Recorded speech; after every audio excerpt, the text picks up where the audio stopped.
Halo teman-teman Sobat Indonesia Belajar, kali ini channel Indonesia Belajar kedatangan tamu istimewa, yaitu Lilian Chong. Lilian adalah seorang senior data scientist di salah satu marketplace terbesar di Indonesia, yaitu Tokopedia. Nah, ini dia orangnya. Lilian, silahkan untuk memperkenalkan diri dan menyapa teman-teman Sobat Indonesia Belajar.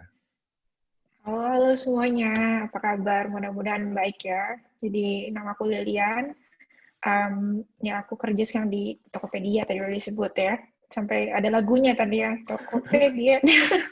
Lagunya ikonik itu. Eh, Ikonik.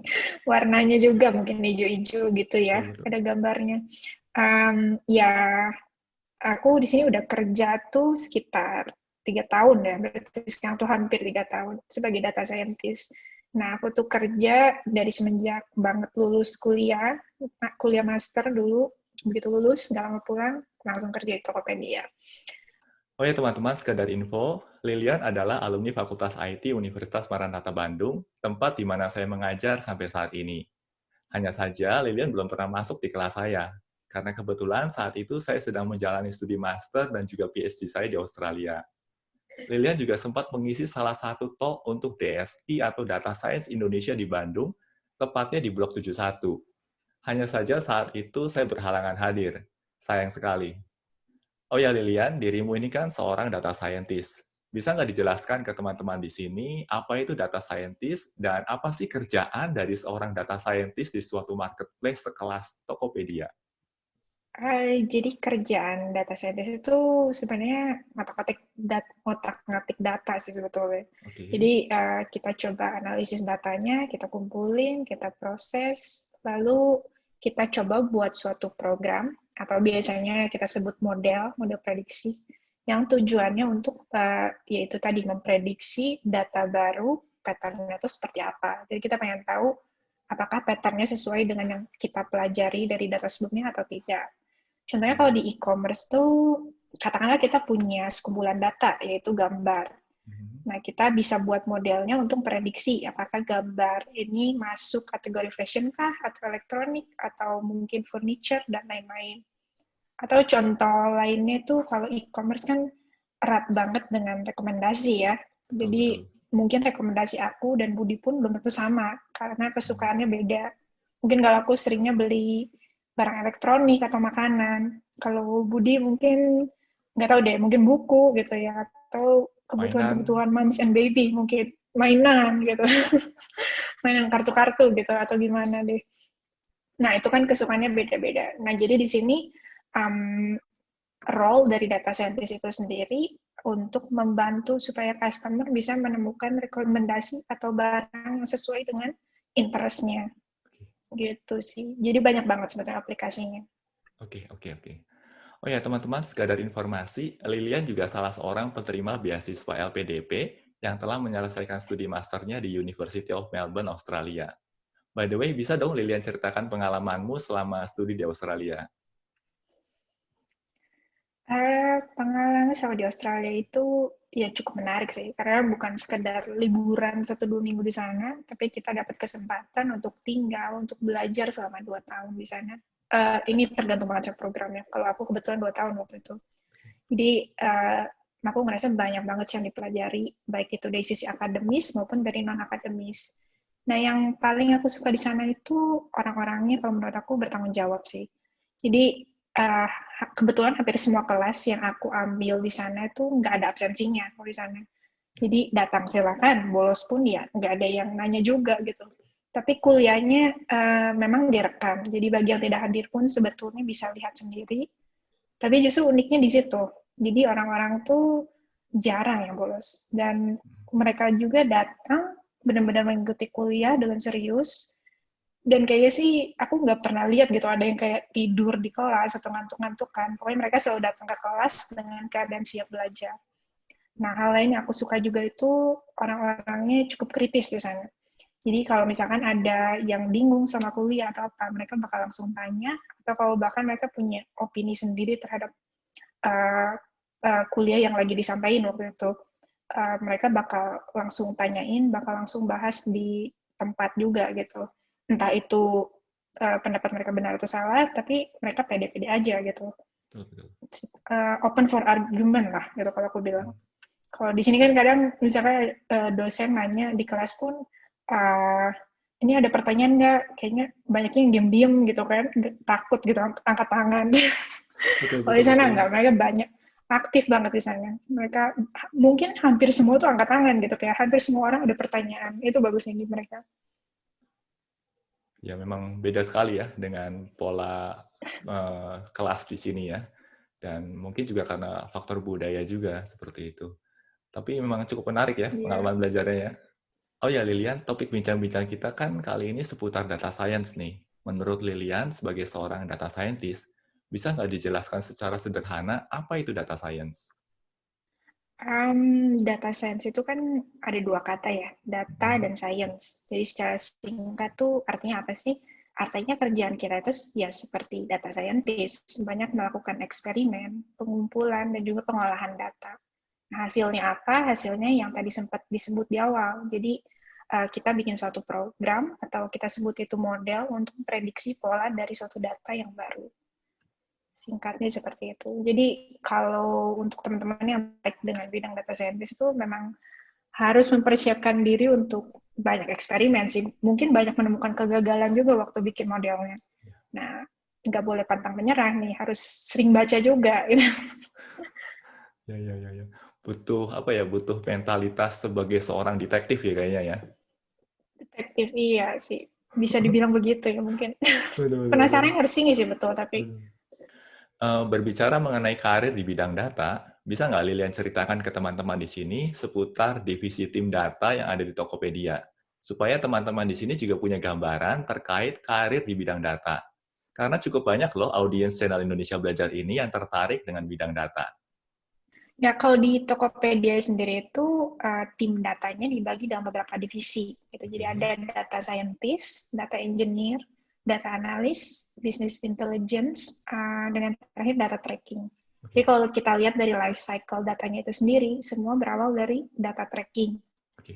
Jadi data-data tentang user behavior di Tokopedia itu kita track oleh Mhm. teman-teman di data tracking. Misalkan aku nih suka ngeklikin produk yang seperti apa sih. Nah, hal-hal kayak gitu dibantu di manage, di maintain oleh tim-tim oleh teman-teman dari tim data tracking.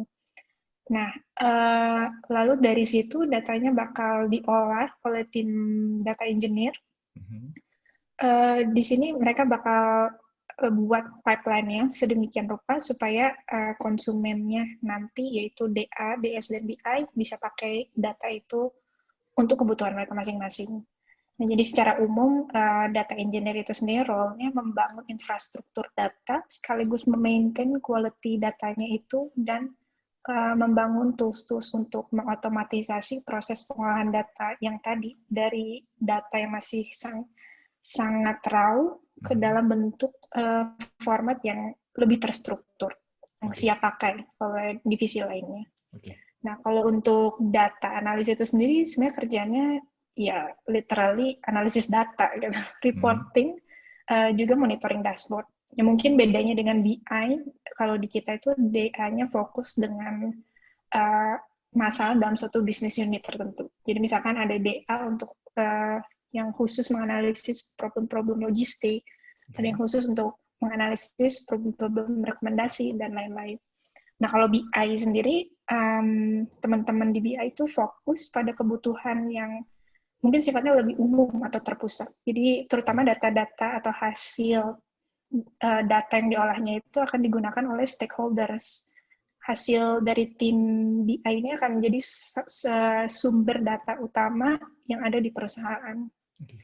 Nah, kalau data scientist itu, ya itu sih tadi yang sempat disebut di awal. Jadi, Betul. kita coba buat program atau model untuk memprediksi pattern dari sebuah data. Oke, oke. Oh, berarti sebenarnya cukup diverse juga ya karir di bidang data itu. Ada banyak sekali yang bisa dikerjakan terkait dengan data. Mulai dari data collection ya tadi itu sebenarnya. Istilahnya di sini kan data tracking ya. Pengumpulan data, lalu datanya juga disiapkan untuk proses berikutnya. Lalu juga ada yang berfokus pada data analisis, ada yang berfokus pada BI untuk menghasilkan dashboard, dan juga yang berfokus untuk melakukan prediksi seperti yang Lilian Iya, lakukan. betul, betul. Wow, menarik banget sebenarnya. Oh ya, Lilian, mungkin bisa diceritakan nih ke teman-teman di sini beberapa data science project di Tokopedia yang berkesan bagi Lilian. Aduh, ini pertanyaan konfidensial ya. Oh, konfidensial. Nggak bercanda-bercanda. Aduh. Jadi kalau buat aku sih, ya semua yang aku kerjain menarik. Oke. Nah, yang paling menarik tentu yang scope-nya paling besar, karena impact-nya pun paling besar, paling kerasa.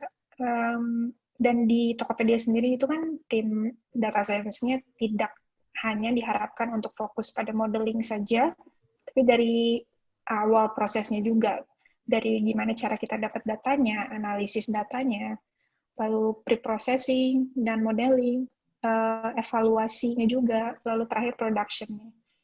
Nah, untuk contoh project yang pernah aku kerjain cukup lumayan lama, itu product annotation.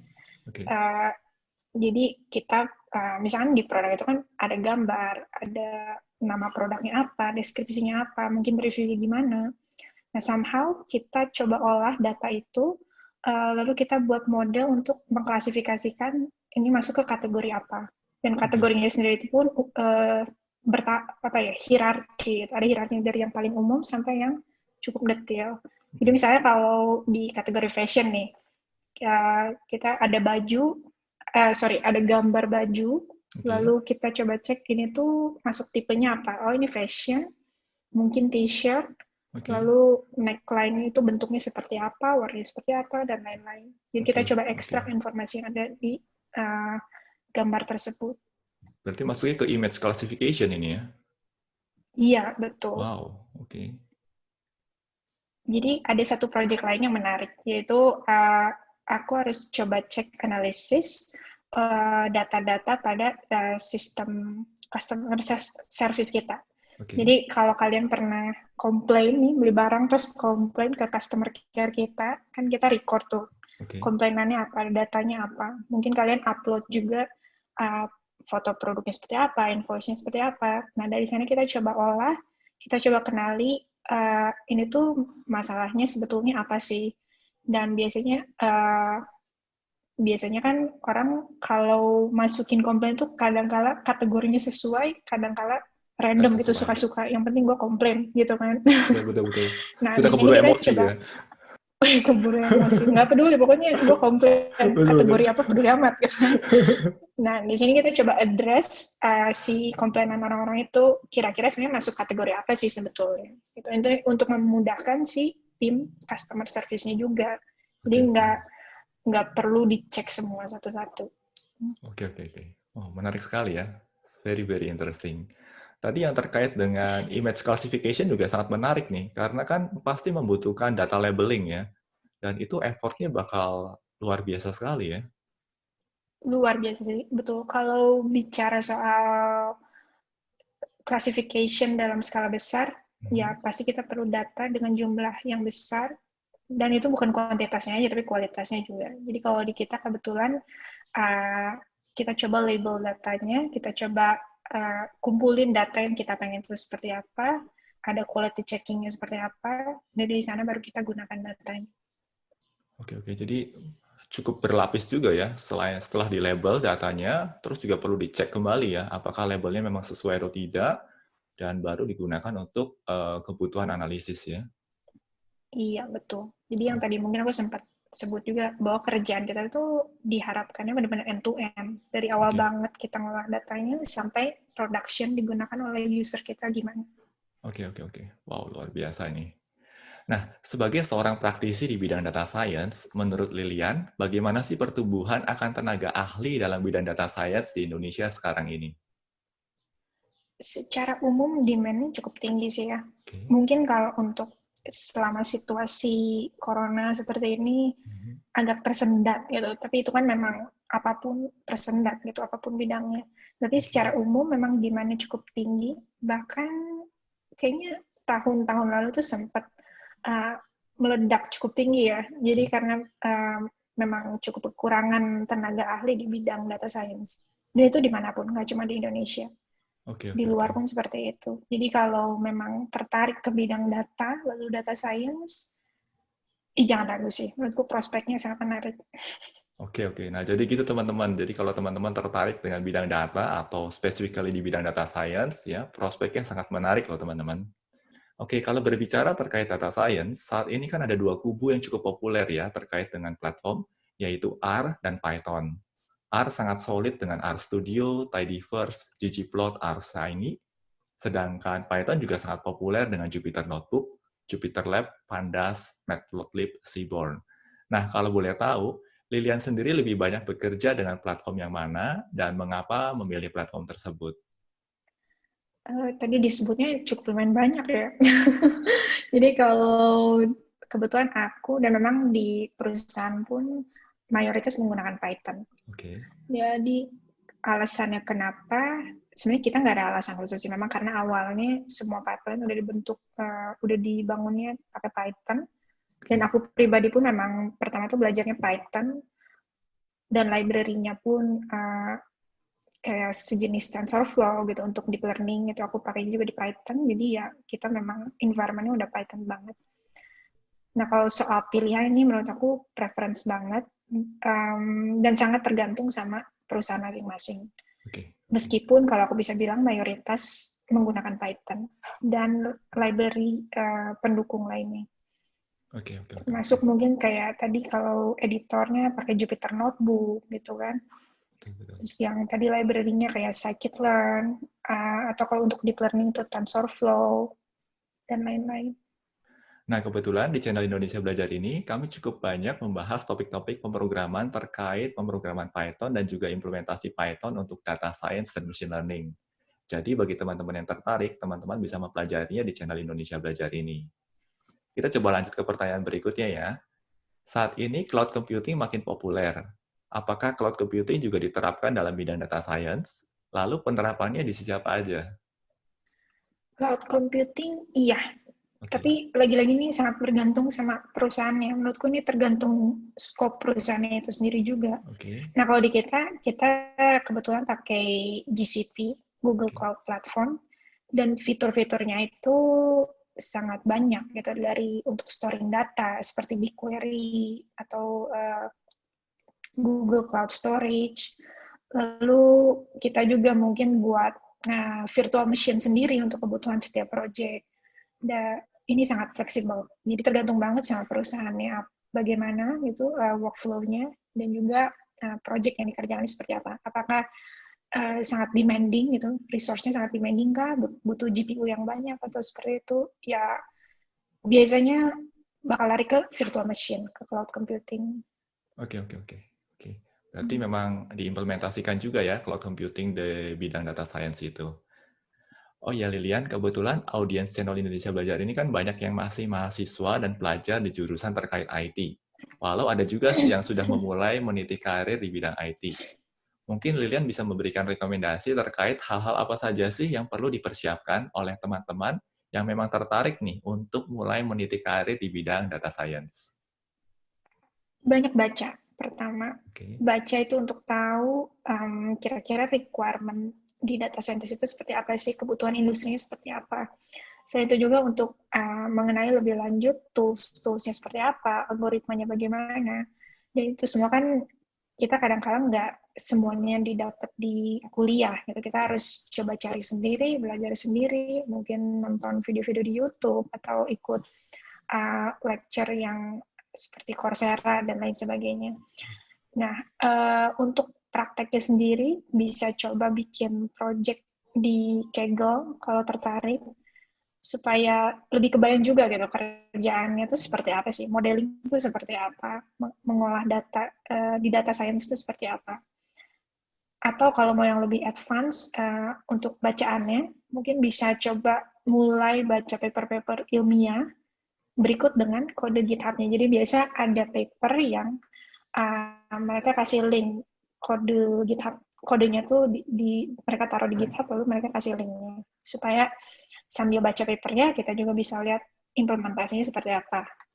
Kalau dari sisi non teknikal, ini yang sering kali diabaikan kan, sisi non teknikal. iya. Nah kita ya sebisa mungkin harus belajar lebih kritis, itu yang pertama. Rasa penasarannya itu harus terus digali. Lalu jangan terbiasa solo. Oke.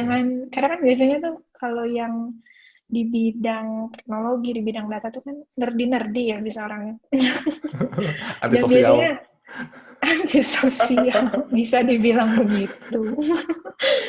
Jadi ya sebisa mungkin lebih banyak interaksi dengan orang, kerjasama dalam satu proyek. Karena itu akan sangat membantu ketika nanti masuk ke industri.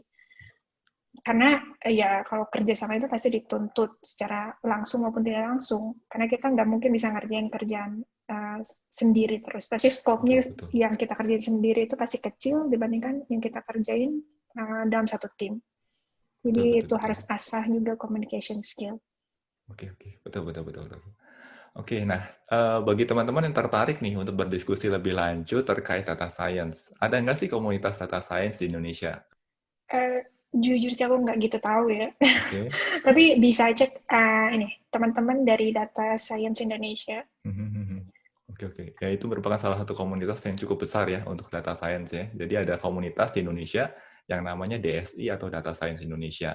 Nanti saya juga akan coba cantumkan linknya pada deskripsi video. Nah, ini last question ya Lilian. Bidang IT kan cenderung didominasi oleh pria. Mungkin Lilian bisa sedikit share pengalaman sebagai seorang wanita yang terjun di bidang IT. Harapannya ini bisa menginspirasi dan memotivasi para Sri Kandi di Indonesia untuk berkiprah di bidang IT.